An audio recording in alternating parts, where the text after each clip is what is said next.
I get the good chair, you get the shit chair. This is your channel.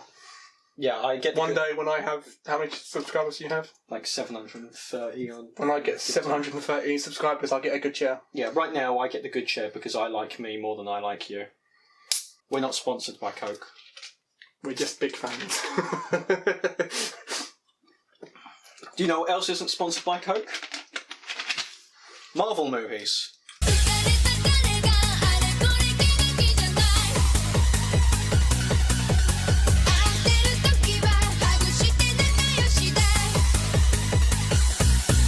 That's one thing I'll say.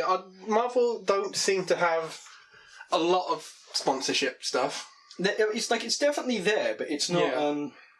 I think a lot of these other big blockbuster movies, you can say that's the sponsorship. And off the top, I'm probably wrong, but off the top of my head, I can't think of any blatant Marvel product placement that has driven me away. I think, there's no... Blade Runner 2049 had product placement, but it was illogical because it was like Peugeot. It was like, well, cars would exist. Yeah. And it's like, but rather than it being like whatever car Peugeot currently made, they made like space cars or whatever. Yeah, and that was kind of cool. And they were in the original Blade Runner as well. Like Peugeot was the big popular brand in the first one. So yeah. I don't remember Thanos holding up a Krispy Kreme and being like, "This is delicious."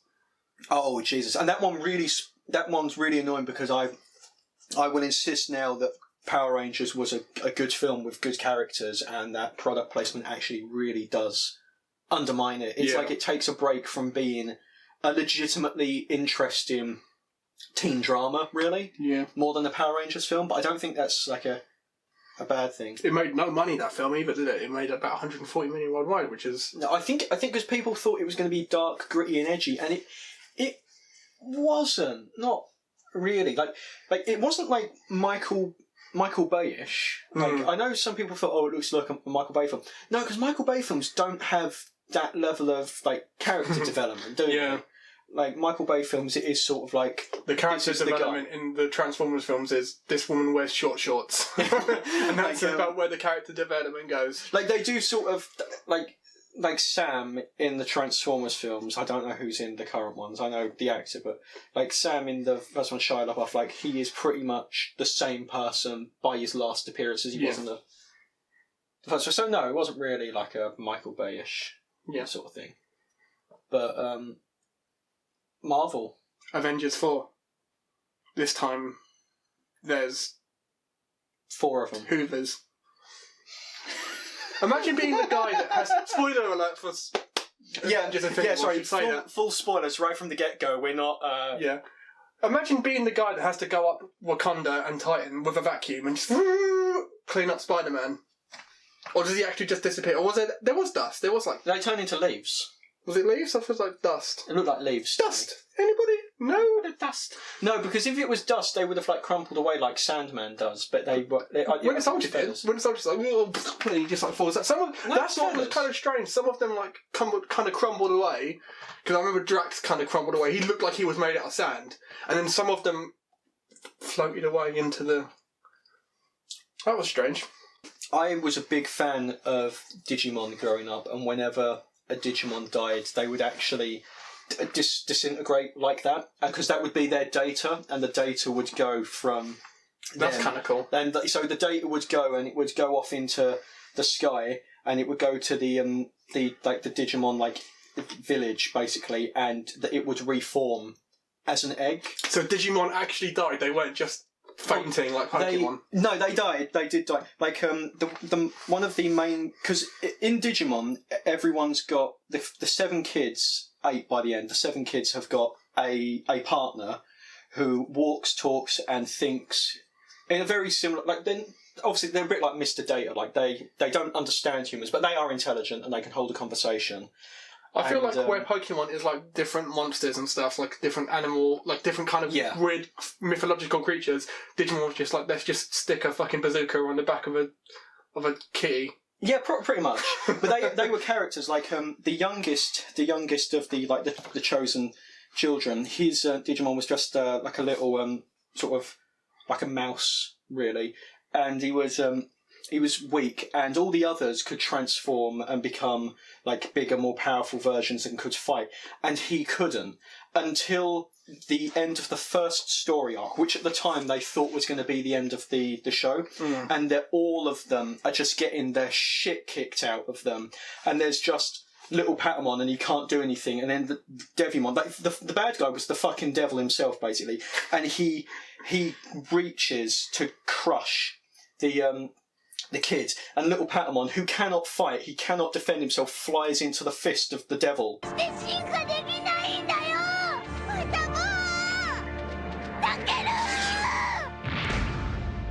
And then it lights up, the devil's hand like opens, and he's turned into like a 6-winged angel, and he's like the most powerful out of all of them.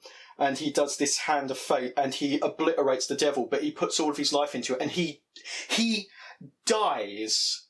The little cute like plushy character. Which one is he? The orange dinosaur looking? No, he's like a little bit like a mouse, but all of his life energy turns into an egg and he reincarnates. But then he's got to start again as a baby.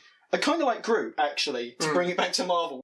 But then they disintegrate and he reforms, and that's basically all I could think of with Avengers, is because I grew up watching Digimon, which is a fantastic show, and it's not a Pokemon rip-off. I think on first glance it looks like it is. Yeah, when you watch it, it's very hard to rip off something that came out pretty much the same time. Like, there's this idea that Pokemon came out and then Digimon did, but they were actually like only a month apart. Like Digimon was like kind of like a Tamagotchi sort of thing. The only thing I remember, the only interaction I've ever had with Digimon was the PlayStation 1 game, which I remember being decent.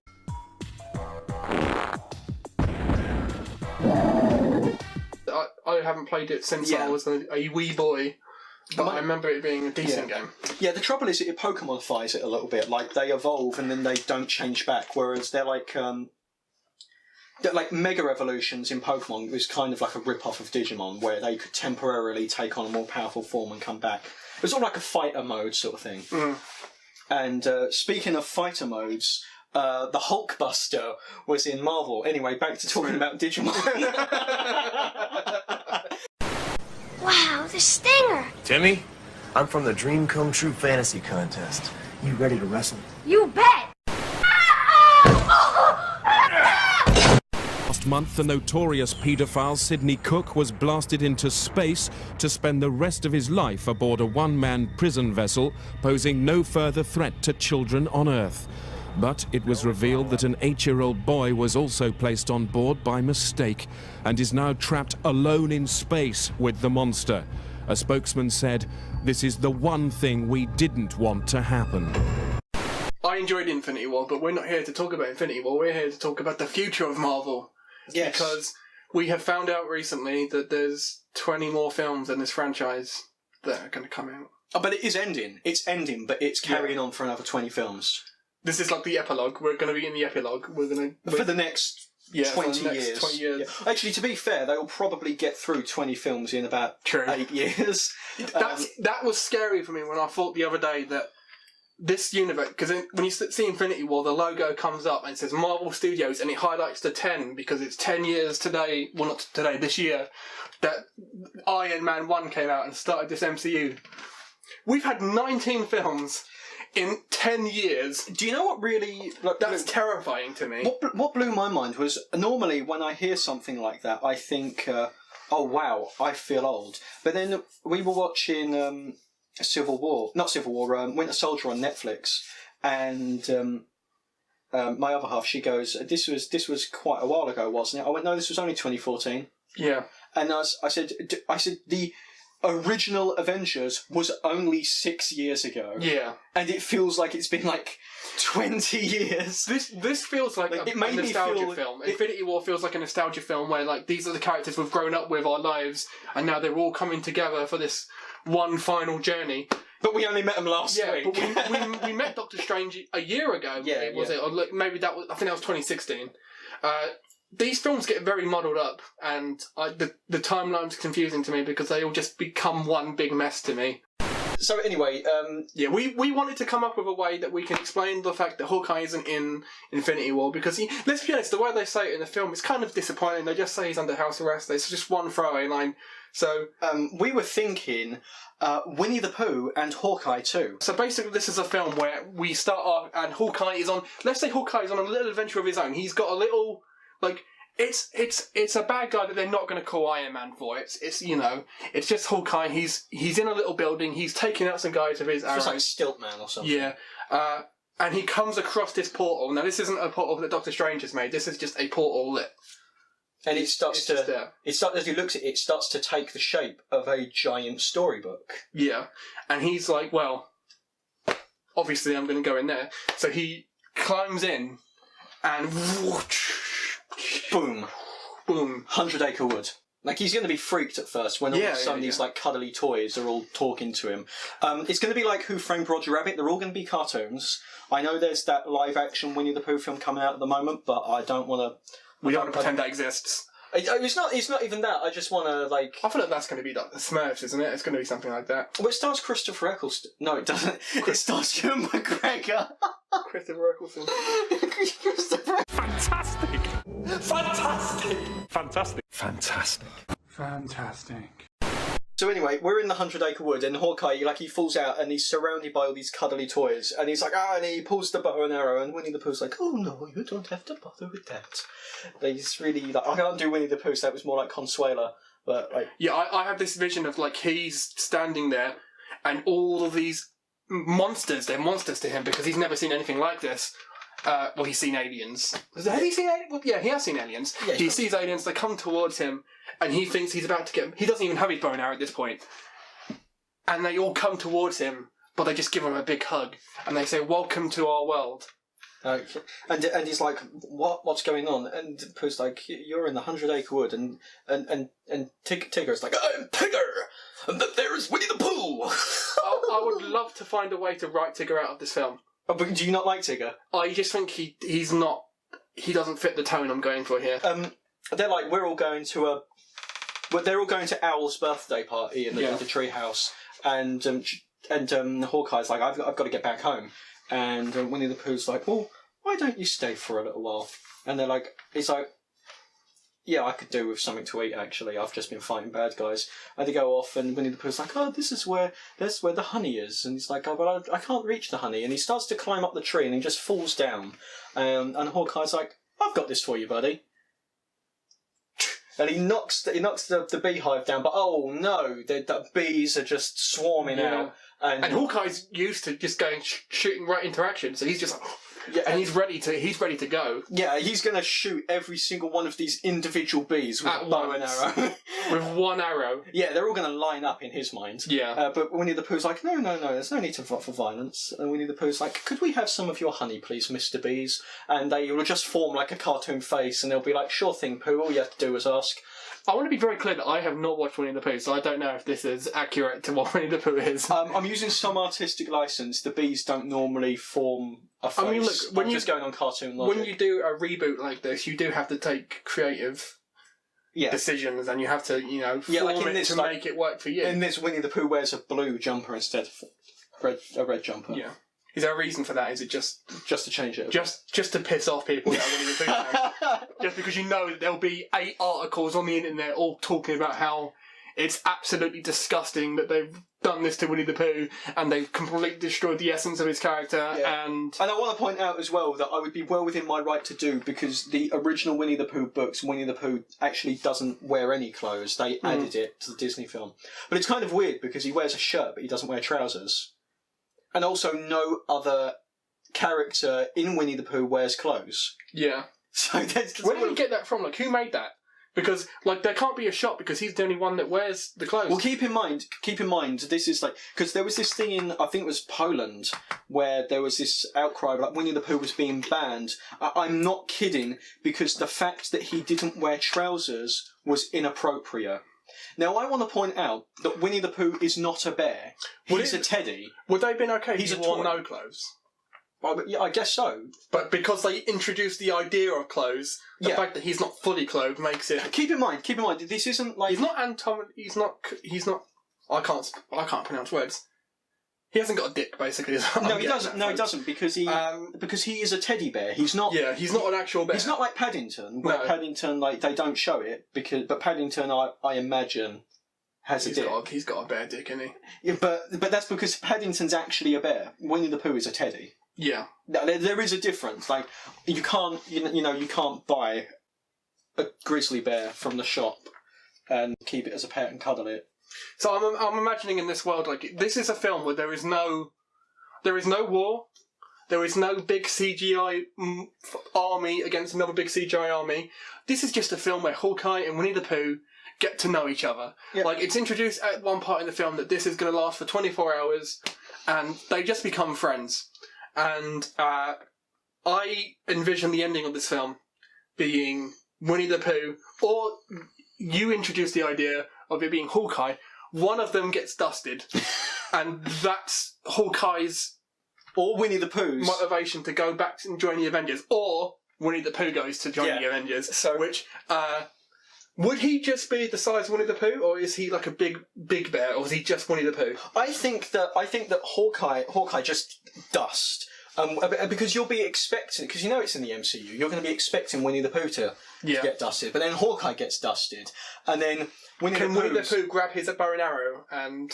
Yeah, sure, why not? He doesn't know how to use it, but I was thinking that Winnie the Pooh, he goes through the portal and he ends up in the Avengers universe, and they're like, he's like, do any of you know Hawkeye? And they're like, actually, we all know Hawkeye, and he's like, well, I'm going to get the motherfucker responsible for this. Here's the thing, you're probably all thinking, like, why aren't the Avengers freaking out about the fact that there's this teddy bear here? But they've been through so much in this universe that Captain America can see Thor come into Wakanda with a talking tree and a talking raccoon, and he's just like, sure, fine. So I don't believe for a second that a talking teddy bear would put any of those guys off. So I think it completely works. So we get on to in Infinity War Part 2, or as you what was your name for the movie? I'm guessing that they're probably going to call it Avengers 4 Endgame, because they seem to make a big deal of Doctor Strange saying that, and it was like... We're in the end. And the Russo brothers said, we can't say the title for Avengers 4 yet because it's a spoiler for Infinity War. So I could see it being called that. It's boring enough that it makes sense for it to be called that. And I think really what this all leads to is like they're going to be like... Because you've got the original Avengers minus Hawkeye now, because we've gone and fucked up everything. And they're all trying to beat... so they've got to get the time stone so they can reverse and bring everyone back. And then you're like, Thanos, it looks like he's beaten them all, but then all of a sudden, and Winnie the Pooh is in the Tony Stark designed Iron Bear suit, and Thanos looks around and it's a giant mechanical Winnie the Pooh, and he's just in the top of it. Yeah, like there's like a little dome where he's in the top of it, like, whoa. And he's like, it's like, this is for Hawkeye. And then the Iron Bear suit just roars like Godzilla and just rips his arm off. And then it crunches the time stone, and it's like, and Winnie the Pooh saves... But if he crunched the time stone, wouldn't they all be like, fuck, we can't get him back now? I'm sure that we didn't think of that when we wrote it, so it all works. I had another idea for the Avengers 4, and my idea is that all the deaths stick. Black Panther, he's dead. Doctor Strange is dead. Spider-Man's dead. Star-Lord's dead. They're all dead. And the Avengers are all so depressed that they all retire. So we have literally no Avengers. And in my world, Nick Fury is still alive. Yeah. Somehow Nick Fury gets back to... Like, let's just say he never died. Let's just retcon it. You know, they don't care about that kind of stuff in these movies. Nick Fury comes back to life, and he knows he needs to make another Avengers team. So he's like, okay, well, who are the greatest warriors alive right now who aren't dead or just refusing to fight because for whatever reason they're refusing to fight? So he goes to a little town and a little street called 10 Cloverfield Lane. He witnesses this woman throwing a Molotov cocktail into an alien's mouth, and he's like, yes. So he waits for her to go back to her apartment. He's like, we're here to talk to you about the Avengers Initiative. And Mary Elizabeth Winstead is the first new Avenger. Mm-hmm. He then goes to... Basically, in my idea, he's got this thing where he can just go to different realities. Yeah, he's Nick Fury. Let's say maybe he got Infinity Stone. Why not? He got disintegrated, but because he's so Nick Fury. Yeah, he's Samuel Jackson, so he can just do what he wants. Yeah, he's so Nick Fury that instead of dying, he just became like ethereal, and he can just go wherever. And then, so he goes to this place where no one can talk. Because there's monsters everywhere, and if you talk when there's monsters around there, they're going to get you. But they can't hear you breathing when they're 2 feet in front of you. We're not going to talk about that right now. He goes and gets Emily Blunt with her shotgun from A Quiet Place. So our Avengers right now are Mary Elizabeth Winstead and Emily Blunt. They're playing their characters. I don't know their characters' names. Yeah, just people who are in movies with hugely inappropriate final scenes. Yeah, but I'm also imagining they go to Rampage and they get George the Big Monkey. Yeah, and he kind of acts as their Hulk in this film. Yeah, he's like he could have got King Kong, but he's getting George. And then my idea is Thanos is standing there and he's like, "You forgot Legolas." Oh shit! Yeah, he goes to Middle Earth. He gets Legolas. And he joins the group. And I have a vision. This is going to be a surprise to you as well, because I've not told you this part. They get there to the end fight with Thanos, and Thanos is like, you've got a guy with a bow and arrow, a girl with a shotgun, a Molotov cocktail, and a big monkey. And then Nick Fury, he takes off his eye patch, and he pulls out a purple lightsaber. And he's Windu. Yes, and his eye is fine all along. His eye is fine. Never mind the Winter Soldier thing. He used the Force. The whole time, Mace Windu was Nick Fury, and obviously, he just cuts Thanos' head off with the lightsaber. And it turns out the other ones are pointless because none of them do anything. It's just, at the end, Mace Windu cuts off Thanos' head. It's just for the last 20 pages, Samuel Jackson started writing the script. Yeah. It's like they were trying to keep him out of the boardroom because they knew what he would do. But in the last couple of minutes, he gets in. And he just pulls out a pen and paper and he just starts writing stuff. And... yeah, he actually just holds them hostage. Yeah. The Russo brothers are in the back like, listen, we don't know what Andrew and Daniel were thinking of, but you might be saving this. So that's my idea for Avengers, for the ragtag group of movie characters who... Okay, so we have so those are our 2 possible Infinity Wars and also our Hawkeye pitch. Yeah. We hope that if any executives from Disney are watching this at current, that you would give me a call. Yeah, pick up the phone and we'll happily write Winnie the Pooh and Hawkeye 2 for you, and it will be charming. And everyone will be like, what? This is crazy. But, you know, it'll be a risk. And at the end of the day, the critics are going to love it because it's going to be this, like, really heartwarming story. And you know what? In the end, maybe we'll even find a way to throw Paddington in there for you. So yeah. And also, give me a call about my Avengers 4 ragtag group of characters, and I can guarantee it'll be bad. Oi! Kinoi team to Kori Kino Kollabo! Light on fire! よしよし準備はいいか